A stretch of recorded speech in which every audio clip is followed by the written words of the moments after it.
আর যে বান্দা আল্লাহ পাকের সাথে কাউকে শিরিক করে, এ বিষয়ে কোরআনুল কারীমের বিভিন্ন জায়গায় আল্লাহ পাক বিভিন্ন শাস্তির কথা বলছেন।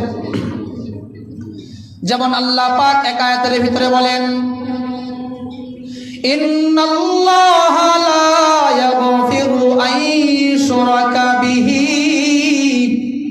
ওয়া ইয়াগফিরু মা দুনা যালিকা লিমান ইয়াশা ওয়া মান ইউশরিক বিল্লাহ ফাকাদ ইফতারা ইসমান আযীমা ওয়া মান ইউশরিক বিল্লাহ ফাকাদ যাল্লা যালালাম বাঈদা ওয়া মান ইউশরিক বিল্লাহ ফাকাদ হারামাল্লাহু আলাইহিল জান্নাহ।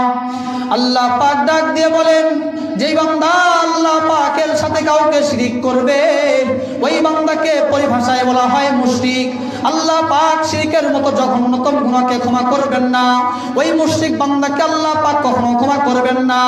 আয়াতের শেষে আল্লাহ পাক বলেন, যেই বান্দা আল্লাহ পাকের সাথে কাউকে শরীক করে ফাকাদ ইফতারা ইসমান আযীমা, ওই বান্দা আল্লাহর উপরে বড় একটা অপবাদ দিয়েছে।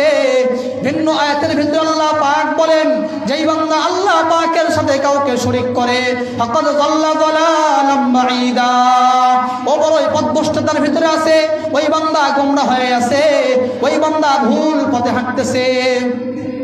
অপর আয়াতের ভিতরে আল্লাহ পাক বলেন, যেই বান্দা আল্লাহ পাকের সাথে কাউকে শিরিক করবে ওই বান্দা সম্পর্কে আল্লাহ পাক বলতেছেন ফাকাদ হারামাল্লাহু আলাইহিল জান্নাহ, আল্লাহ পাক বলেন আমি তার উপরে জান্নাতকে হারাম করে দিব এবং তার স্থায়ী ঠিকানা হবে জাহান্নাম। সকলে বলেন নাউযু।